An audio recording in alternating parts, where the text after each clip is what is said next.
Association with Himalaya green tea tulsi. सेहत का ये एपिसोड आप तक लाए हैं हिमालय ग्रीन टी तुलसी। ये आपकी इम्यूनिटी और सेहत के लिए फायदेमंद है। हमें सेहत पर मेल आया मिताली का। उनका एक 6 साल का बेटा है और उसे कई सालों से अलग अलग तरह की हेल्थ प्रॉब्लम्स रही हैं। लिवर का साइज बढ़ा हुआ है, अनीमिया है, थकावट रहती है, सांस लेने में परेशानी होती है। जब उसके टेस्ट हुए तो पता चला कि उसे गौशर नाम की बीमारी है। ये वो बीमारी है जिसमें शरीर के कुछ अंगों के अंदर चर्बीनुमा पदार्थ या फिर कचरा समझ लीजिए ये जमा होने लगता है। मिताली चाहती है कि वह अपने शो पर इस बीमारी के बारे में बात करें और लोगों में जागरूकता फैलाएं। तो सबसे पहले समझ लेते हैं कि बीमारी आखिर है क्या और क्यों होती है। ये बेसिकली एक मेटाबॉलिक डिजीज़ है। मेटाबॉलिक डिजीज़ मतलब जो हमारी बॉडी में सेल्स हैं, सेल्स में हमारे मेटाबॉलिज्म होता है। हम खाना खाते हैं, शुगर आती है बॉडी में, सेल में जाती है, ब्रेकडाउन होती है एनर्जी में, तो ये सारा मेटाबॉलिज्म है। तो ये जो बीमारी है, इस बीमारी में क्या होता है कि हमारा जो ये ब्रेकडाउन ऑफ लिपिड्स है, लिपिड एंड शुगर का कॉम्प्लेक्स है, वो डिफेक्टिव होता है। अब डिफेक्टिव क्यों होता है? क्योंकि एक एंजाइम होता है जिसकी डेफिशिएंसी से ये रहती है प्रॉब्लम। अब एंजाइम की डेफिशिएंसी से क्या होता है कि जो नॉर्मल प्रोडक्ट बनना चाहिए, जो हमारी बॉडी से सेल हमारी मेटाबोलाइज कर देगी, क्लियर कर देगी बॉडी से, अब वो हमारा हो नहीं पाएगा क्योंकि एंजाइम डेफिशिएंट है। तो जो हमारा वेस्ट प्रोडक्ट है वो घर में इकट्ठा होता जाता है, उसमें बॉडी में। अब बॉडी में वेस्ट प्रोडक्ट इकट्ठा होगा तो जिस ऑर्गन में इफेक्ट इकट्ठा होगा उस ऑर्गन को असर पड़ेगा। तो देखा जाए तो ये बीमारी जो है ये जेनेटिक है।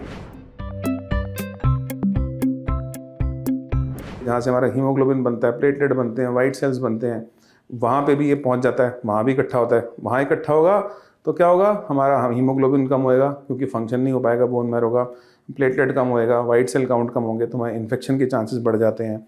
तो ये सब प्रॉब्लम्स इन पेशेंट्स में आती है। अक्सर ये पेशेंट शुरुआत जो इनकी होती है, सबसे कॉमन जो क्लिनिकल फीचर होता है वो कहते हैं कि भाई हमें थकावट हो रही है। अगर बीमारी हो गई, जेनेटिक है, अगर कोई एंजाइम नहीं बना तो नहीं बनेगा कभी भी। तो हमेशा अगर आपने ट्रीट नहीं किया तो प्रॉब्लम बढ़ती ही जाएगी। तो ट्रीटमेंट क्या है? जो ये एंजाइम डेफिशिएंट है, ये एंजाइम आप देते जाओ पेशेंट को, वो ठीक रहेगा। अब एंजाइम कहाँ से लाओगे? एक तो मिलता है जी प्लेसेंटा से, जो आंवल होती है, जो बच्चे जब पैदा होता है आंवल, वहाँ से मिलता है, लेकिन उससे लेना बहुत मुश्किल है, क्वांटिटी कम होती है। तो साइंस क्योंकि टेक्नोलॉजी एडवांस हो गई है तो आजकल हम ये रिकॉम्बिनेंट तरीके से लैब में बना लेते हैं बायो इंजीनियरिंग की हेल्प से। तो रिकॉम्बिनेंट आपको अवेलेबल है, जो कि हर एंजाइम अवेलेबल है, जो कि हर 2 हफ्ते में पेशेंट को चढ़ाना पड़ता है। एवरी 2 वीक्स इन्फ्यूजन, इंजेक्शन लगा के और ग्लूकोज के साथ देना पड़ता है, हर 2 हफ्ते लाइफ लॉन्ग देना पड़ता है। गौशर एक ऐसी बीमारी है जो एक बार किसी को हो गई तो कभी भी ठीक नहीं हो सकती, पर हाँ, इसे कंट्रोल किया जा सकता है। इसलिए लक्षण पर खास नजर रखें। लक्षण दिखने पर डॉक्टर को जरूर दिखाइए ताकि सही समय पर इलाज शुरू हो सके। अब बढ़ते हैं सेहत के अगले सेगमेंट की तरफ, तन की बात। एसी में रह रहकर स्किन क्या ज्यादा ड्राई हो रही है तो क्या करें? हम में से जो भी लोग दिन के कम से कम 8-9 घंटे रोज ऑफिस में बिताते हैं, वो सब के सब एक चीज से जरूर परेशान हैं। क्या? ऑफिस का एसी। चाहे झुलसती गर्मी हो या कड़कड़ाती ठंड, ये एसी कभी बंद नहीं होता। अब तो वैसे ठंड आ गई है, यूं ही मौसम की वजह से स्किन ड्राई हो गई है।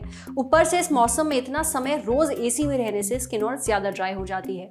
एसी में ज्यादा समय बिताने से डिहाइड्रेशन हो जाता है, यानी स्किन की नमी चली जाती है। इसके 2 नुकसान हैं, स्किन रूखी हो जाती है और साथ ही समय से पहले झुर्रियां भी पड़ने लगती हैं। एक बात और, अगर आपकी स्किन ड्राई रहेगी तो आपके दाने भी निकलेंगे। इसीलिए ठंड में कुछ लोगों को एक्ने की समस्या होती है, पर इसका इलाज है। अव्वल तो आप हर कुछ घंटों में मॉइस्चराइजर लगाते रहिए। दिन में सिर्फ एक बार लगाना काफी नहीं है, साथ ही आप घर पर एक स्प्रे भी बना सकते हैं।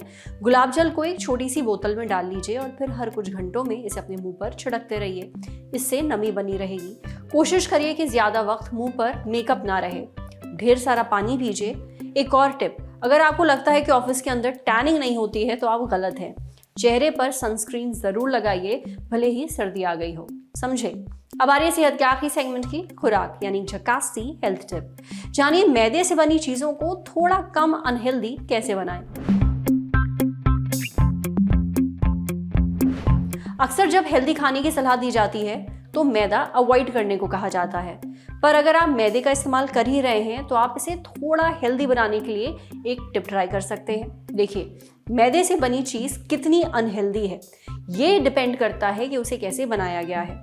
जब आप मैदे से बनने वाली चीज़ों को डीप फ्राई कर रहे हैं तो आप उसमें और ज़्यादा कैलोरीज जोड़ रहे हैं। इसलिए डीप फ्राई करने से बेहतर है आप उसे स्टीम या फिर बॉईल करें।